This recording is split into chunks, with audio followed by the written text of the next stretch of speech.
여러분 안녕히 주무셨습니까? 참 좋은 아침입니다. 오늘 2월 2일 금요일 말씀으로 드린 오늘의 번제 함께 합니다. 예레미야 애가 1장 말씀으로 같이 합니다. 5편의 애가가 기록이 되어 있는 예레미야 애가 1장, 우리는 1절부터 6절까지만 같이 읽겠습니다. 시작. 슬프다 이 성이여, 전에는 사람들이 많더니 이제는 어찌 그리 적막하게 앉았는고. 전에는 열국 중에 크던 자가 이제는 과부같이 되었고, 전에는 열방 중에 공주였던 자가 이제는 강제 노동을 하는 자가 되었도다. 밤에는 슬피 우니 눈물이 뺨에 흐르며 사랑하던 자들 중에 그에게 위로하는 자가 없고, 친구들도 다 배반하여 원수들이 되었도다. 유다는 환난과 많은 고난 가운데 사로잡혀 갔도다. 그가 열국 가운데 거주하면서 쉴 곳을 얻지 못하며 그를 핍박하는 모든 자들이 궁지에서 그를 뒤따라 잡았도다. 시온의 도로들이 슬퍼하며 절기를 지키려 나아가는 사람이 없음이로다. 모든 성문들이 적막하며 제사장들이 탄식하며 처녀들이 근심하며 시온도 곤고를 받았도다. 그의 대적들이 머리가 되고 그의 원수들이 형통함은 그의 죄가 많음으로 여호와께서 그를 곤고하게 하셨음이라. 어린 자녀들이 대적에게 사로잡혔도다.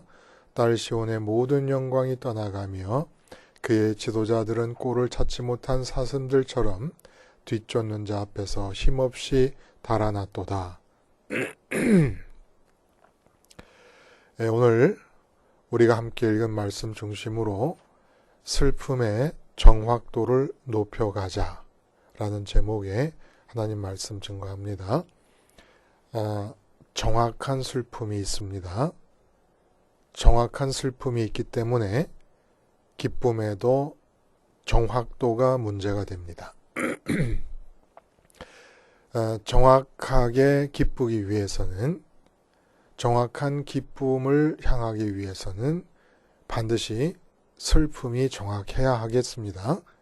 그래서 오늘 이 말씀의 제목이 이제는 슬픔의 정확도를 높여가자.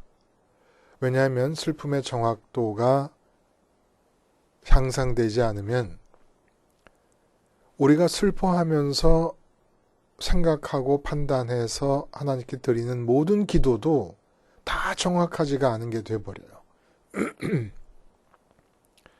정확하게 슬퍼야 하나님께 드리는 기도가 정확하게 상달될 수 있지 않겠습니까? 그러니까 정확하지 않은 슬픔에서 나온 생각으로 기도를 하면 하나님이 들으실 때는 참 답답하신 거예요. 하나도 슬퍼할 일이 아닌데 지금 그것을 문제시 삼고 있으면서 기도를 드리니까 그래서 신앙생활이 재미가 없어요. 신앙생활이 활력이 붙지 않고 재미가 없고 신나지 않는 이유는 바로 슬픔과 기쁨의 정확성이 없기 때문에 그래요. 정확한 슬픔, 정확한 기쁨을 모르기 때문에 그렇다는 겁니다. 제가 고등학교 때 경험한 이 슬픔의 정확도에 대한 이야기가 하나 있어서 함께 나눕니다. 저희 아버님 때부터, 이제 두 분 다 고인이 되셨습니다만, 아버님 때부터 친구인 두 집안이 있어요. 저희 집과 지금도 있는지 모르겠습니다. 서대문에 보면은 그 경기대학교가 있었는데 그 경기대학교 옆에 들어가는 입구에 인창중고등학교가 있었는데 인창중고등학교에 교장 선생님을 하시던 분이에요. 아버지도 고등학교 때 국어 선생님을 하셨기 때문에 서로 친구가 되셔서 연희동에서 살 때 앞뒷집에 살았습니다. 근데 그 집도 자녀가 셋이고 저희도 셋이었어요. 그 집은 첫째가 이제 딸이고 그것이 저희 제일 큰 형과 동갑내기 맞이였고, 그리고 둘째가 또 저희 둘째 형과 동갑입니다. 그리고 막내가 저보다 한 살 어린 59년생이었어요. 그리고 이제 저희 큰형은 신학대학을 들어갔고 그 누나는 이대를 들어갔습니다. 그래서 이대 3학년이 끝나고 4학년이 올라갈 때 약혼할 남자가 이제 정해졌었어요. 그래서 벌써부터 어머니의 얘기를 들으면 시집갈 때 갖고 갈 그걸 뭐라 그러죠? 그런 것들을 이제 준비하고 그랬다 그래요. 이렇게 이제 늙어갖고 생각이 잘 안 나요. 응? 그러고 있을 때였어요. 4학년 올라갈 때쯤이니까 제가 이제 고등학교 3학년 올라갈 때였다고 생각이 듭니다. 그 밤에, 그러니까 연말에 우이동에 살고 있는 큰 이모네 집에 놀러 갔다가 새벽녘에 와서 이 자녀들이 잠이 들었어요. 그러니까 누나하고 형하고 제 동갑, 저보다 한 살 어린 그 모든 세 자녀가 잠이 들었는데 그만 그 안방에서 듣자 하니까 꽝 소리가 나는 거예요. 그래서 나가봤더니 막내가 문을 열고 나오다 쓰러져 버린 겁니다.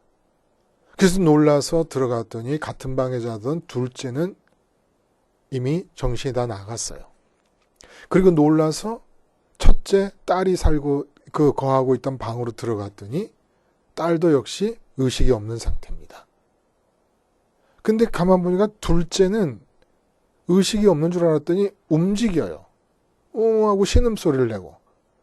그러니까 밖으로 꺼내놓고 첫째 딸을 적십자 병원으로 데리고 갔습니다. 근데 적십자 병원에서 의사들이 보고 숨이 끊어진 것을 확인하고 냉동실에 넣어버린 거예요.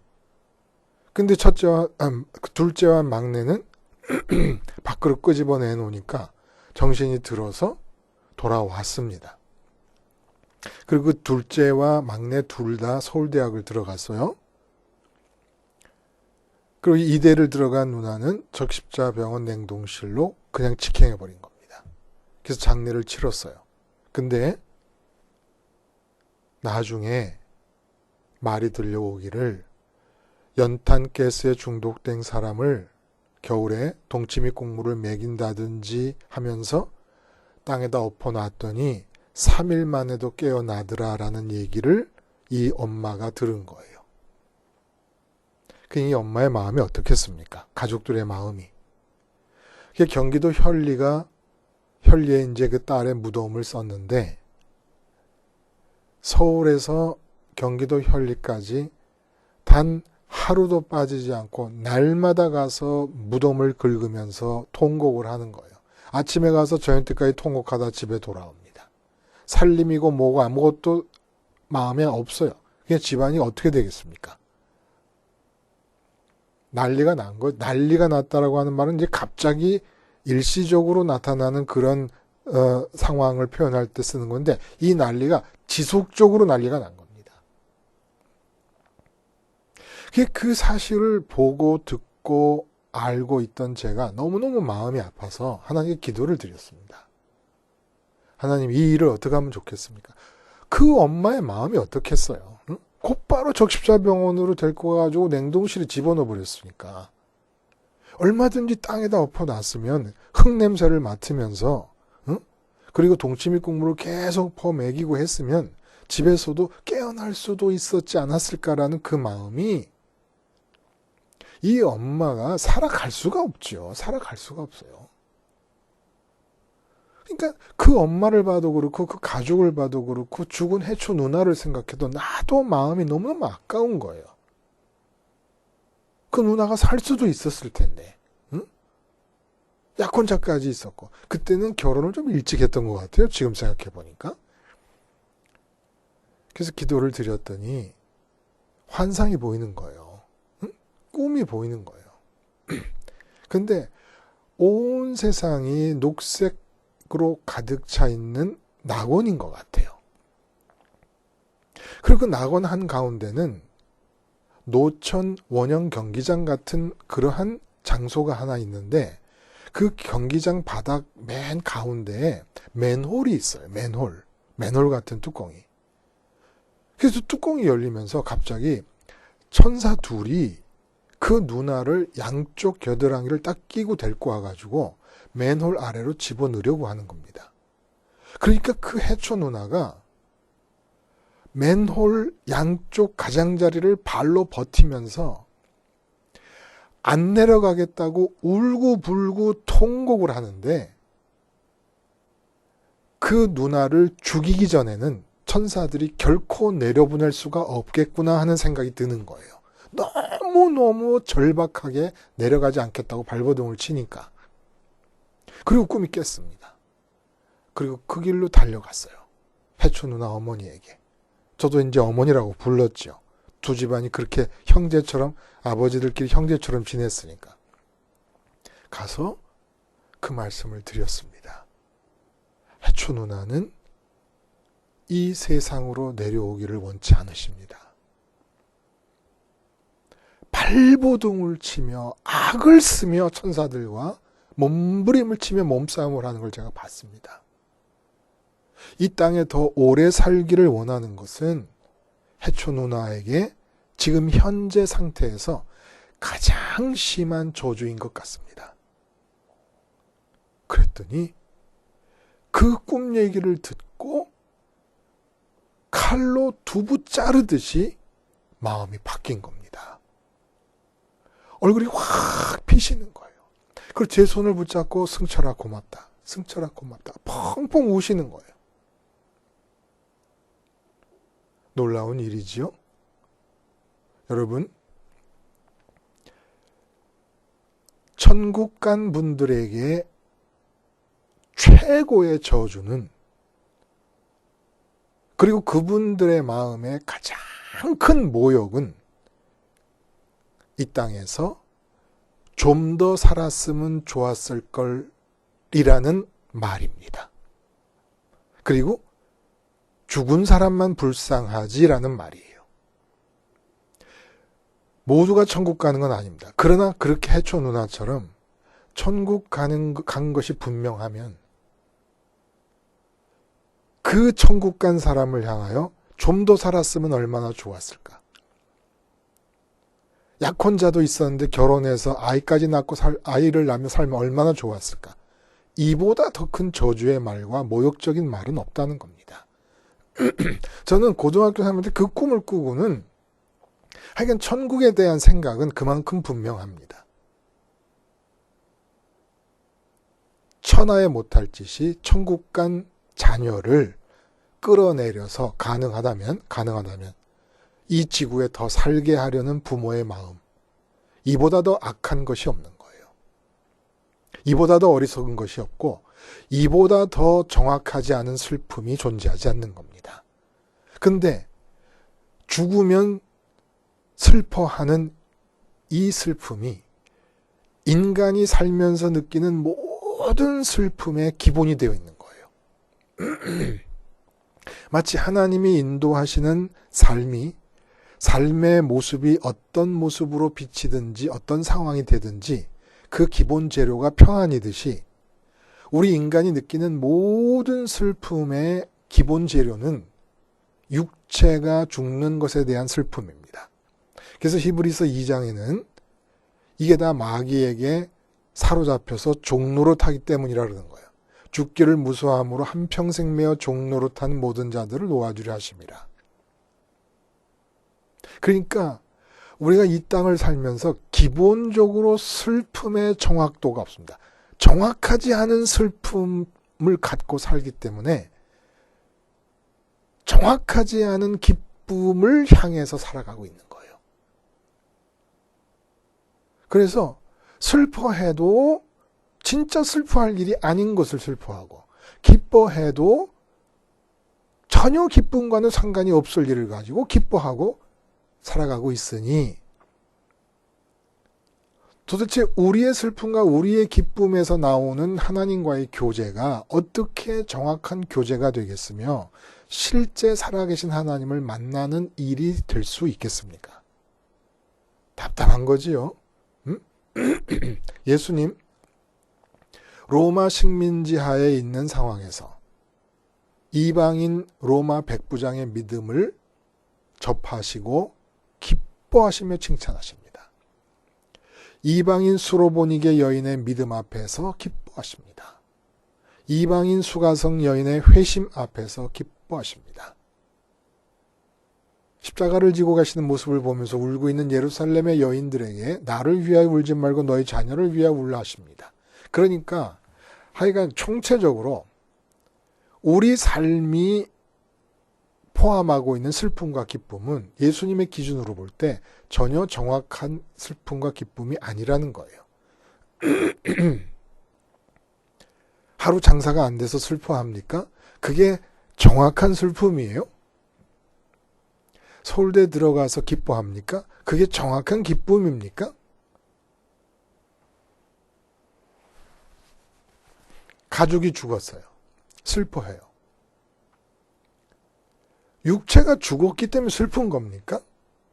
아니면 천국행 사람이 될 수 있는 기회가 사라졌기 때문에 슬픈 겁니까?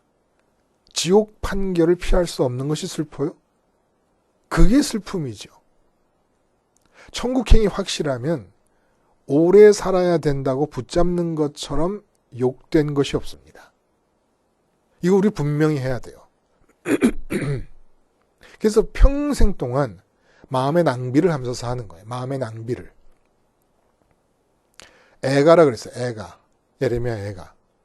이제 바벨론에 의해서 살육과 파괴의 광기가 휩쓸고 지나가 아직도 처처에 검은 연기가 피어오르는, 그리고 여기저기 거민들의 울음소리가 들려오는 예루살렘의 폐허 상태를 상상할 수 있습니다. 이런 상태를 직접 목격하는 예레미야가 슬퍼하며 노래를 부르는 겁니다. 근데 이 슬픔이 유다라는 한 나라의 멸망에 대한 슬픔이라고 말하기에는 너무 어색할 정도로 시온성, 그러니까 예루살렘 성을 말하지 않습니까? 예루살렘 성과 예루살렘 성 안에 있었던 성전의 파괴에 이 슬픔이 집중되어 있다는 겁니다. 그래서 계속 시온 얘기가 나오고, 그리고 또 8절 이하를 읽어보면은 이러한 멸망이 주어지게 된 예루살렘의 상태를, 그러니까 유다 국가의 멸망으로 슬픔의 관역을 놔두지 않고 좁히고 좁혀서 예루살렘 성으로 좁히고 더 좁혀서 예루살렘 성전으로 좁히는데, 이거는 슬픔의 정확도를 지금 높여가고 있는 겁니다. 그 슬픔을 얘기하는 중에 그 슬픔의 이유가 무엇일까? 슬픔의 대상은 성전으로 좁혀지는데 성전이 멸망당한 것이 어떤 의미를 갖길래 이렇게 슬퍼하는 것인가? 보니까 멸망당한 예루살렘의 상태를 생리 중에 불결해진 여인의 상태에 비유를 합니다.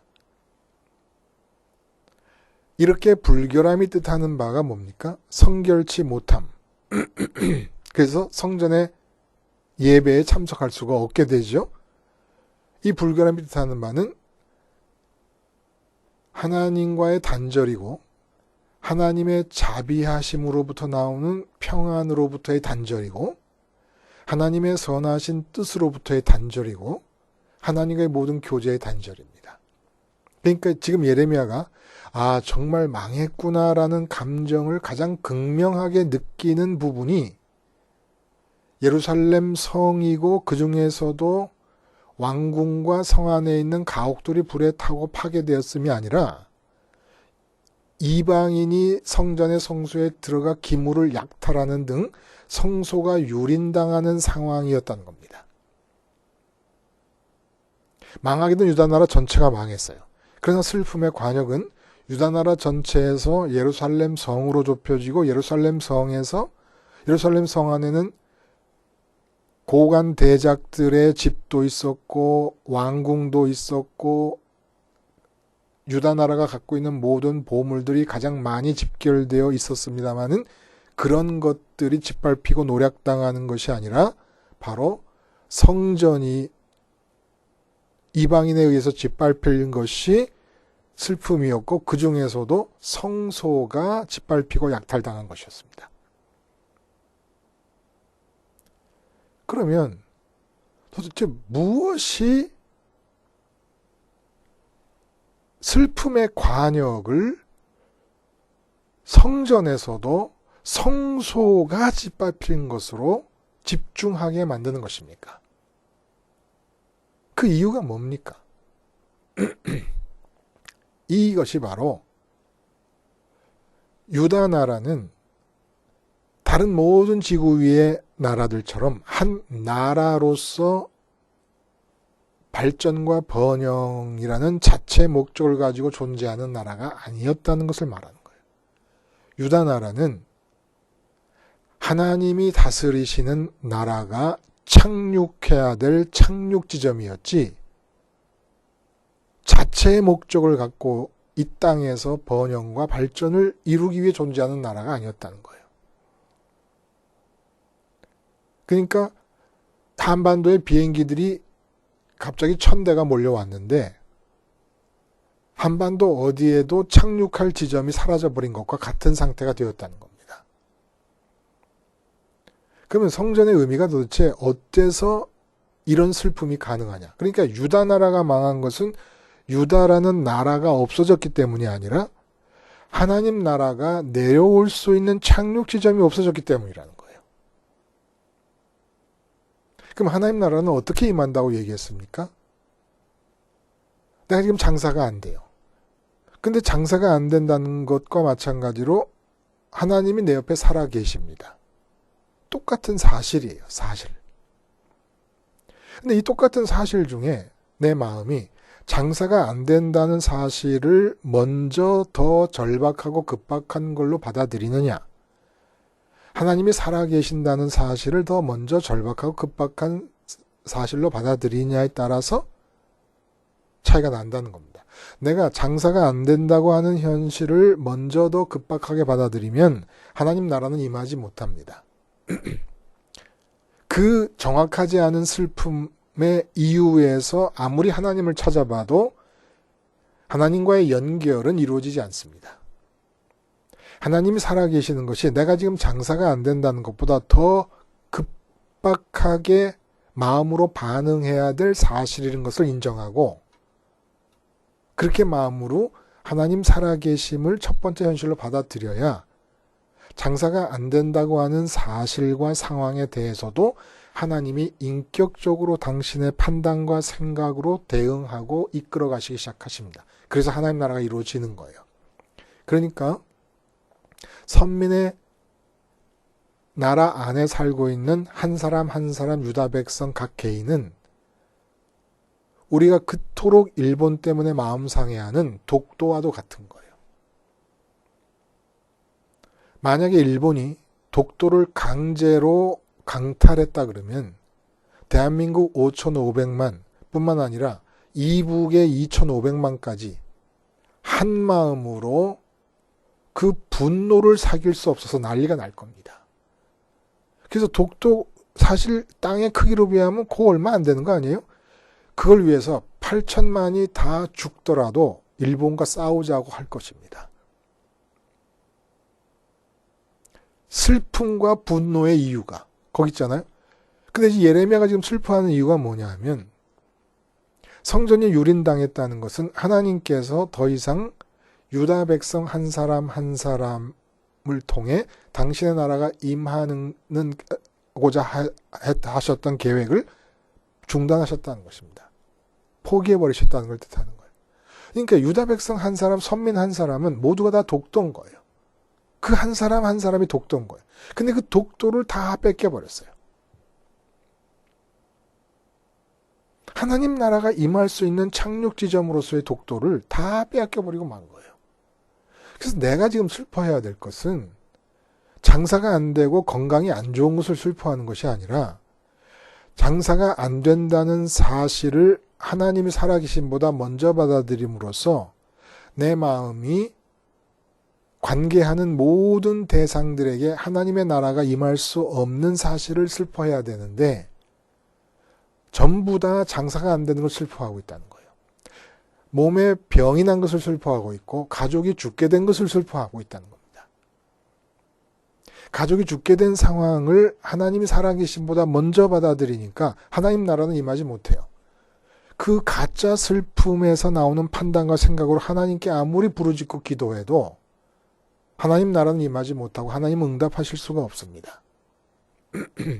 진짜 슬픈 것은 가족 중에 하나가 죽게 된 것이 아니라 살아계신 하나님이 내 마음에서 첫 번째가 아니고 첫 번째 자리에만 들어오실 수 있는 그분이 내 마음에서 들어오지 못한 채 내 마음 안에서 죽어버린 거예요. 이걸 무서워하고 슬퍼해야 되는데 이 슬픔을 모르는 겁니다. 이걸 슬퍼할 줄을 모르는 거예요. 그러니까 생애 전체가 전혀 정확하지 않은 기쁨을 향해 질주하고 있는 거예요. 그래서 우리가 좀 이제 연습을 좀 해야 돼요. 연습.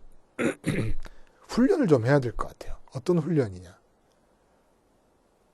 대한민국이 조국이다라고 하는 생각으로부터 결별하는 훈련을 좀 해야 돼요. 우리는 대한민국이 조국이 아니라 천국을 조국으로 해서 대한민국에 파견 나와 사는 사람들이에요. 그러니까 육체와 마음이 결별하는 연습을 좀 해야 됩니다. 전생에 나라를 구했기 때문에 장동건 씨의 그 외모로 태어나고 김태희 씨의 외모로 태어났다 얘기를 해요. 근데 그건 전혀 정확하지 않은 기쁨과 슬픔의 이유입니다.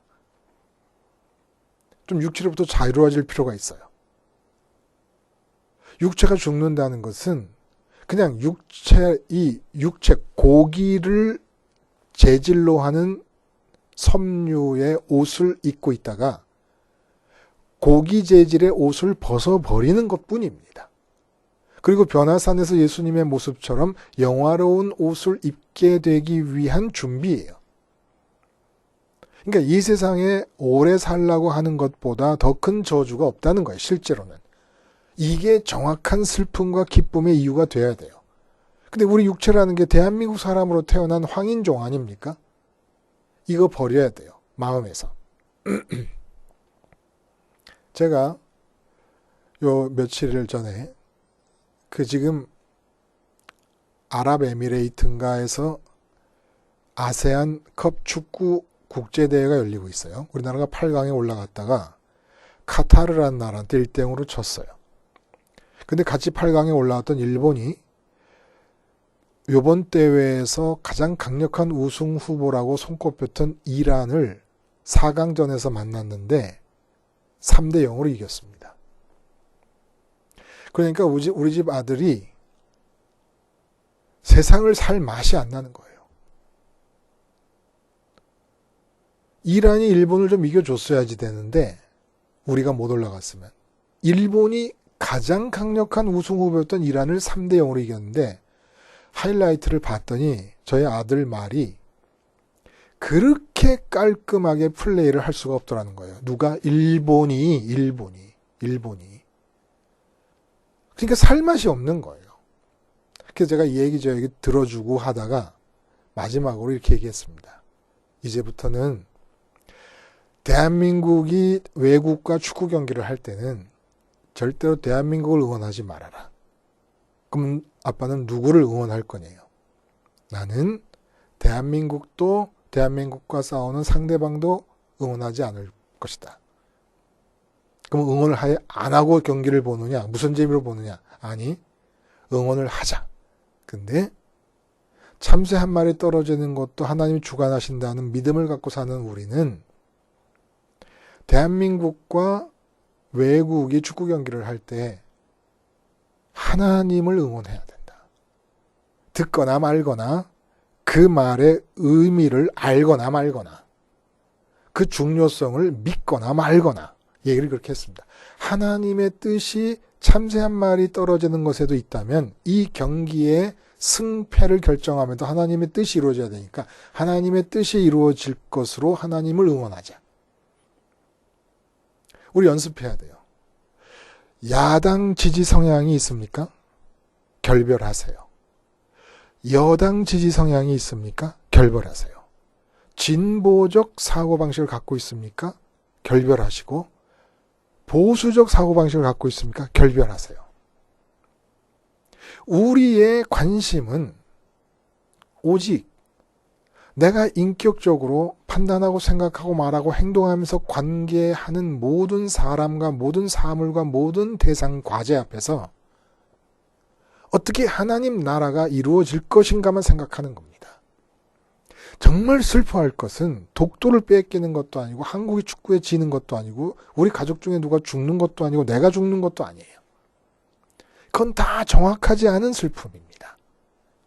지금 내가 이 땅에 버젓이 살고 있는 동안에 하나님이 살아계신다는 사실을 첫 번째로 가장 급박하게 마음이 반응해야 될 사실을 인정하지 않음으로써 내가 인격적으로 상대하고 관계하는 모든 대상과 영역에 대해서 하나님 나라가 몰살되어 버리는 것을 가장 슬퍼해야 된다는 거예요.